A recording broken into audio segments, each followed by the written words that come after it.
grave d'avoir quelqu'un chez lui qui ne travaille pas. Il a aussi la pression sociale qui m'a dit, mais tu as de la société, tes gens, qu'est-ce qu'ils font? Donc tu as intérêt au moins à leur trouver une activité. Donc les gens, les cadres qui arrivent doivent aussi intégrer ce genre d'approche qui disent que cette personne fait partie de l'entreprise. Mais comment faire évoluer le comportement de cette personne pour dire, bien sûr, c'est la société de mon père ou de mon frère. Comment le faire évoluer? Donc c'est tout un ensemble de travail de fond qu'on a à faire. Je vois par exemple à la faculté génie industrielle, avec le doyen de la faculté génie industriel, ils envoient des étudiants, élèves ingénieurs en stage dans les entreprises, des petites entreprises qui ont des structures familiales pour apprendre à mettre en place des démarches pour qu'ils comprennent la réalité, pour qu'ils soient proches de la réalité du terrain. On est sur le terrain, il faut former les gens pour qu'ils soient proches de ce qui se passe dans la réalité. Donc, dans ce cas, je connais un qui a eu une mention très bien pour son mémoire de stage d'ingénieur, qui était quelque part où il y avait ce problème, effectivement, de famille.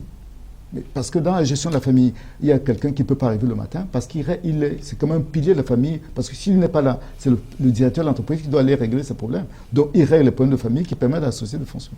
Voilà, nous sortons de cet entretien forcément avec un appel à l'endroit des entreprises.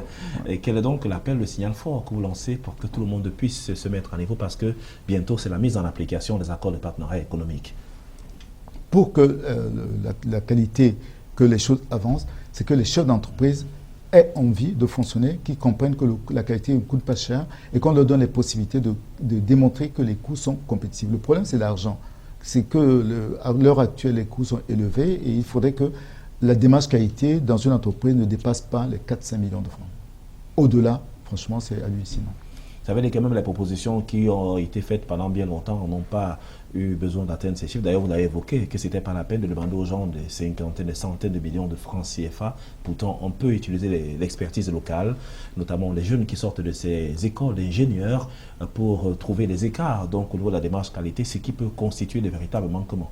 Si l'on prend par exemple le secteur de laboratoire, les laboratoires sont ceux qui doivent quand même nous donner des résultats importants pour tout ce que nous faisons.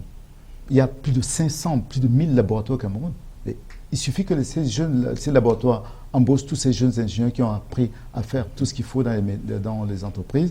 Ils vont permettre d'être accrédités, ils vont permettre aux gens de quitter le chômage, et ils vont nous permettre de fonctionner correctement. Parce que beaucoup de personnes prélèvent des échantillons pour aller les analyser à l'étranger. C'est bien dommage, on espère qu'également notre pays va constituer donc de véritables éléments pour faire face à cette concurrence à travers la certification qui implique la normalisation, qui implique également la démarche qualité. Merci infiniment d'avoir été les nôtres dans le cadre de cette tranche d'antenne, votre émission Croissance. Je rappelle que nous recevions Jacques Ndébi, il est administrateur directeur général de AB Certification basé dans la région du littoral à Douala.